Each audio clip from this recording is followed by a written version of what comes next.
लो जी। ओम भगवते वासुदेवाय नमः। मैं गीता का दूसरा अध्याय पढ़ूँ, ध्यान से सुनियो।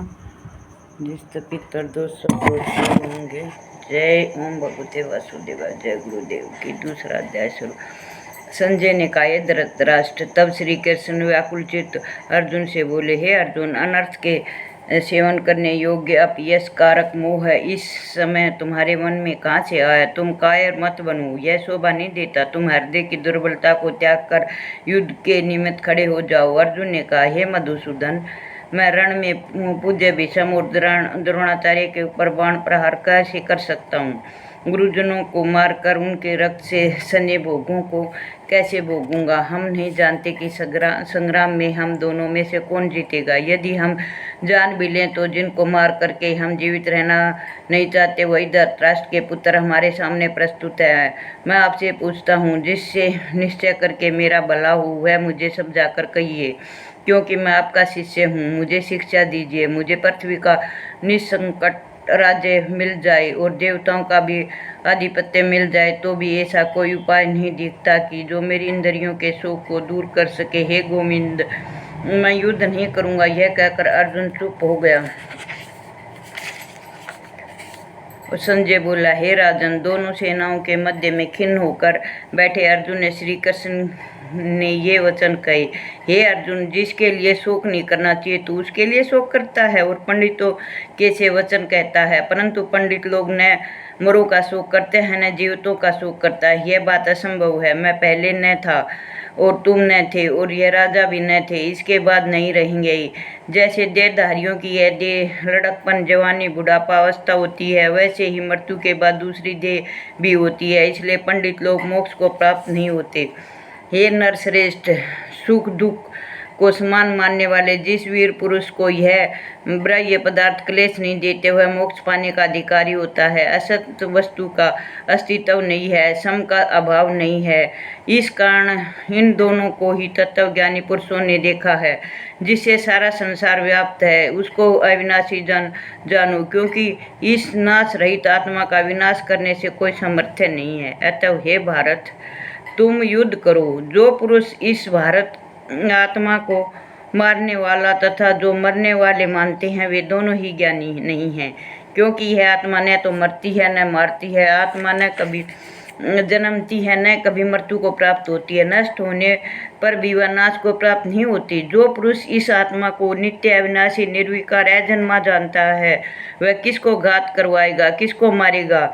जिस प्रकार मनुष्य पुराने वस्त्र को फेंककर नए वस्त्र धारण करता है, उसी प्रकार आत्मा पुरानी देह को छोड़कर नई धारण करती है। आत्मा को शस्त्र नहीं काट सकते, अग्नि नहीं जला सकती, जल भिगो नहीं सकता। यह अविनाशी, सर्वव्यापी, स्थिर, अचल, सनातन है। यह इंद्रियों से जानी जाती है, यह कल्पना से भी परे है। इसलिए ऐसा जानते हुए तुम शोक करना उचित नहीं है। हे माँ बाऊ, यदि तुम इस आत्मा को नित्य जन्म लेने, नित्य मरने वाली मानते हो तो तुमको शोक नहीं करना चाहिए, क्योंकि जो जन्मा है उसकी मृत्यु तो निश्चित है, जिसकी मृत्यु हुई उसका जन्म निश्चित है।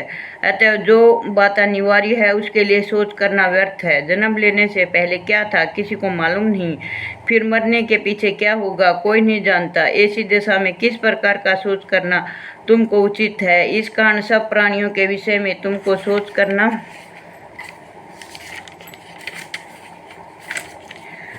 उचित नहीं है। अपने धर्मों को भी सोचकर तुमको घबराना उचित नहीं है, क्योंकि क्षत्रिय को धर्म पूर्वक युद्ध से और कुछ भला करने वाला नहीं है। हे पार्थ, बिना इच्छा किसी सर्व का द्वार रूप यह युद्ध तुमको स्वतः प्राप्त हुआ। यदि तुम अपने धर्म के अनुसार इस संग्राम को न करोगे तो अपना धर्म और बढ़ाई खो बैठोगे। सब लोग सदा तुम्हारी अपकीर्ति करेंगे और प्रतिष्ठा वाले पुरुषों के लिए अपयश का होना मृत्यु से भी बढ़कर है। ये महारथी समझेंगे कि अर्जुन डरकर संग्राम से हट गया और अब तक लोग तुम्हारा मान करते थे वे अपयश करेंगे। शत्रु लोग तुम्हारे पराक्रम की निंदा करेंगे, अनेक प्रकार के दुर्वचन कहेंगे। इससे बढ़कर दुख तुमको और क्या होगा? यदि तुम युद्ध में नष्ट हो गए तो स्वर्ग भोगोगे और जीतने पर पृथ्वी का राज्य करोगे। इसलिए युद्ध के निमित्त दृढ़ प्रतिज्ञ होकर खड़े हो जाओ। सुख दुख, लाभ हानि, जय पराजय, इनको समान समझकर लड़ने के लिए तैयार हो। ऐसा करने से तुम पाप को प्राप्त नहीं होगे। हे पार्थ, यह ज्ञान उपदेश ज्ञान योग के विषय में तुझसे कहा है। अब निष्काम कर्म योग के विषय में सुन। जिस ज्ञान को पाकर कर्म बंधन से तेरी मुक्ति होगी। कर्म योग मार्ग एक बार प्रारंभ किए बिना कर्म का नाश नहीं होता। विघ्न पड़ने पर शुभ फल होता है और इस कर्म का केवल प्रारंभ ही संसार के भय को छुटाकर पूरे ब्रह्म प्राप्त कराता है। निश्चय करने वाली बुद्धि इस निष्काम कर्म में एक ही है और कामना वाले पुरुषों की बुद्धि एकाग्र नहीं रहती। उनकी शाखा प्रकाश शाखाएं और ऐसी दशा में मनुष्य संदेह में रह जाता है। हे अर्जुन, अज्ञानी उस पुष्पिता वाणी को भी स्वर्ग सुख से बढ़कर कुछ नहीं समझते। स्वर्ग सुख को ही जो उत्तम पुरुषार्थ समझते हैं, उनको कामनाओं से चित्त व्याकुल होने के कारण निश्चयात्मक बुद्धि के से मोक्ष साधन को नहीं उत्पन्न होती। कारण कि उनका चित्त भोगादि से सदैव निमग्न रहता है। जिन मनुष्यों का चित्त इस संसार में मोह लिप्त और जिनकी आसक्ति भोग विलास ऐश्वर्य में है, ऐसे पुरुषों के अंतकरण में निश्चयात्मक बुद्धि नहीं होती। हे अर्जुन, वेद त्रिगुणात्मक संग्राम है, तुम निष्काम हो जाओ। सुख दुख को समान जानकर नित्य योग में आदि स्वार्थों में न पड़कर धीरजवान और आत्मनिष्ठ बनो। ऐसे छोटे छोटे अनेक जलाशयों में मनुष्य का कार्य सिद्ध नहीं होता। बड़े जलाशयों से वे सब प्रयोजन अनायास सिद्ध हो जाते हैं। उसी तरह संपूर्ण वेदों में कहा हुआ कर्मों का फल ये में भक्ति रखने वाले मनुष्य को सहज ही प्राप्त होता है। तुमको केवल कर्म करना चाहिए, फल तुम्हारे अधिकार में नहीं है। तुम न तो फल की अभिलाषा करो और न ही निकम्मे ही रहो। फल की आशा त्याग कर काम की सफलता को समान मानकर तुम योग होकर कर्म करो। यही कर्म योग है। इस बुद्धि योग सहित कर्म से अन्य कर्म अंतहीन है। इसलिए तुम बुद्धि योग का आश्रय ग्रहण करो। फल की इच्छा रखने वाले निष्कष्ट होते हैं। निष्काम कष्ट कर्म करने वाला पुरुष ईश्वर कृपा से इसी संसार में सुकृत और दुष्कृत इन दोनों ही का त्याग कर देता है। इसलिए तुम निष्काम कर्म में प्रवृत्त हो। कर्म फल को त्याग कर ही बुद्धि युक्त ज्ञानी पुरुष जन्म बंधन से हटकर मोक्ष को प्राप्त होता है। जब तुम्हारी बुद्धि मोह वन के बाहर निकल जाएगी, जब तुम्हारा मन आगे सुनने वाली हुई बातों से विरक्त हो जाएगा, अनेक श्रुति समर्थियों के वचनों को सुनने से तुम्हारी बुद्धि भ्रमित होगी, जिस समय यह निश्चल होकर आत्मा में स्थिर होगी, तभी तुमको तत्व ज्ञान प्राप्त होगा। हे अर्जुन ने पूछा, हे केशव, आत्म स्वरूप में निश्चल बुद्धि वाला किसको कहा?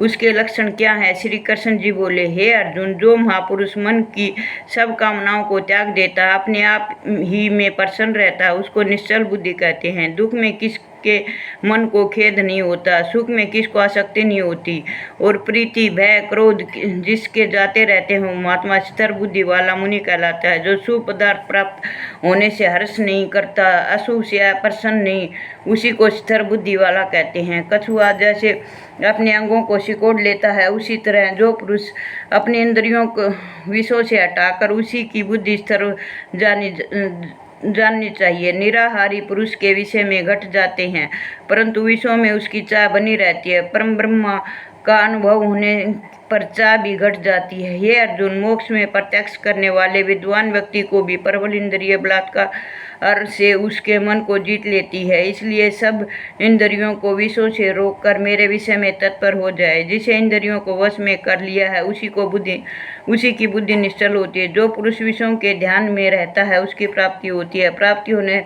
से कामना की प्राप्ति होती है। इच्छा के पूर्ण न होने से क्रोध की उत्पत्ति होती है। क्रोध से अविवेक होता है। अविवेक से श्रवण शक्ति नष्ट हो जाती है। श्रवण शक्ति नष्ट हो जाने से बुद्धि अक्षय हो जाती है।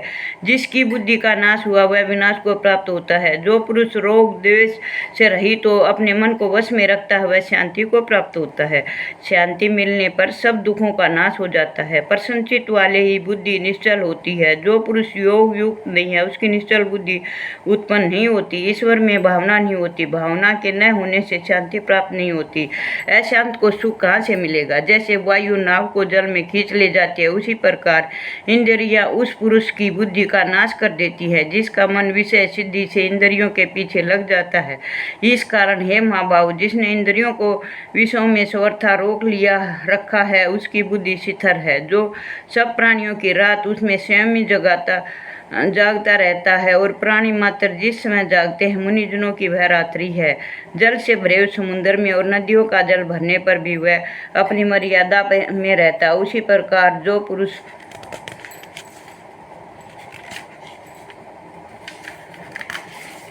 इच्छा में न रहने पर सब विषय भोग प्रवेश करते हैं, उसी को शांति मिलती है। विषयों की इच्छा करने वाले को शांति नहीं मिलती। जो सब कामनाओं को छोड़कर तथा इच्छा रहित विचरता है, ममता अहंकार जिसमें नहीं है, वह शांति को प्राप्त होता है। हे पार्थ, वहाँ ब्रह्म स्थिति यही है। ऐसी स्थिति मिल जाने पर प्राणी फिर मोह में नहीं फंसता, अंत समय में निर्वाण ब्रह्मा को प्राप्त होता है। ये दूसरा अध्याय था। इस दूसरा अध्याय का वो महामंत्र सुनाऊं, इसके पढ़ने से क्या लाभ हुआ। नारायण जी बोले, हे लक्ष्मी, दक्षिण देश में एक पूर्ण नाम का नगर था। वहाँ एक देव सुशर्मा धनवान रहता था। वह साधु सेवा करता था। जब संत सेवा करते हुए बहुत दिन बीत गए, तब एक बाल नामक ब्रह्मचारी आया। उसकी सेवा बहुत करी और विनय करी। हे संत जी, मुझे कृपा कर श्री नारायण के पाने का ज्ञान उपदेश करो, जिससे मेरे जीवन का कल्याण हो, मुक्ति होए। तब ब्रह्मचारी ने कहा, मैं तुझे गीता जी के दूसरे अध्याय का पाठ सुनाता हूँ, जिसके सुनने से तेरा कल्याण होगा। तू श्रवण कर। एक अयाली वन में बकरी चराता था। वहाँ मैं भजन करता था। एक दिन रात को अयाली बकरियां लेकर घर को चला। मार्ग में एक सिंह बैठा हुआ था। एक बकरी उस सबसे आगे चली जाती है। उसे देखकर शेर भाग गया। तब उस अयाली ने यह आश्चर्य से देखा और बड़ा चकित हुआ और वहाँ आकर खड़ा हो गया। उस चरवाहे ने मुझे कहा, मैंने यह आश्चर्य देखा कि बकरी को देखकर शेर डर के भाग गया। तुम त्रिकालज्ञ हो, यह वृत्तांत मुझसे कहो और सुनाओ। संत ने कहा, हे चरवाहे, मैं तुझे एक पिछली वार्ता सुनाता हूँ। यह बकरी पिछले जन्म में डायन थी। जब उसका पति मर गया तब वह बड़ी डायन हो गई। जिसे सुंदर लड़के को देख ले उसको खा जाए। यह शेर पिछले जन्म में फंदक था। वह पक्षी पकड़ने वन को गया और डायन भी वन को गई। वहाँ डायन ने उस फंदक को खा लिया। अब वही फंदक शेर बना हुआ है। वह डायन बकरी है। शेर को पिछले जन्म की खबर है, इसलिए बकरी को देखकर शेर ने जाना कि अब यह मुझे खाने के लिए आई है। तब उस शिकारी ने कहा, मैं पिछले जन्म में कौन था? तब संत ने कहा, तुम पिछले जन्म में चांडाल था। तब शिकारी ने कहा, हे ब्रह्मचारी, कोई ऐसा उपाय करे जिससे हम तीनों की यह अधम देह छूट जाए। तब संत ने कहा, हम तुम तीनों का उद्धार करते हैं। यह कहकर संत ने गीता जी के अक्षर सुनाए। तब उसी समय आकाश से विमान आया। उन सब को विमान पर चढ़ाकर वैकुंठ लोक ले गया। अधम देह से छूटकर देव पाकर वैकुंठ को चला गया। तब श्री नारायण जी कहा, हे लक्ष्मी, जो मनुष्य गीता जी को ज्ञान को पढ़े और दूसरा अध्याय पढ़े व सुने, उसे मुक्ति को प्राप्त होता है। जय सिया राम, जय सिया राम। ओम भगवते वासुदेवाय नमः, ओम भगवते वासुदेवाय नमः। ये दूसरा अध्याय था और मेरे पसंद आया तो मेरे चैनल ने सब्सक्राइब कीजिए। जय श्री राम, जय सिया राम, जय सिया राम, जय सिया राम, जय